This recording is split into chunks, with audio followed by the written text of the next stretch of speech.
So it's been years since you've ridden a bike.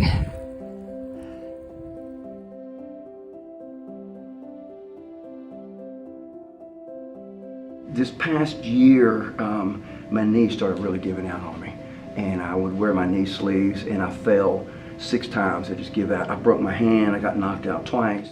And it makes me cry just thinking about it because it was so bad. I was so crippled I couldn't walk, and I did not know what to do. And I could, once again, I'm a man of faith. It's like, Lord, you got to help me with this. He's a trainer. He's very active, but he came in and. The first thing you notice about him is his knees and his bow-leggedness. He has trouble walking.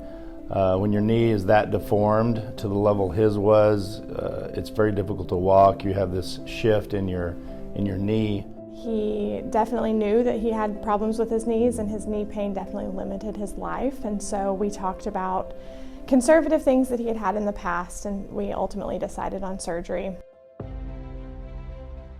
So it's a team approach for sure when it comes to total hips and total knees. In addition to that, we have the computer navigation system, which does allow us to do very accurate knees, and that's the key, in my opinion, is putting in a good, well-balanced knee that's going to have a longevity and last long and do well for the patient. He gave me a new lease on life, and here I am, and my knees are absolutely fantastic. My girlfriend and I did a 20-mile bike ride.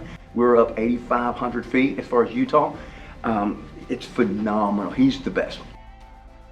The hospital, I would recommend anyone and everyone to come to this hospital, seriously, because the care is absolutely top of the line, and I am absolutely pain-free. And it's amazing, because I've never been pain-free, ever in my life. Pretty cool.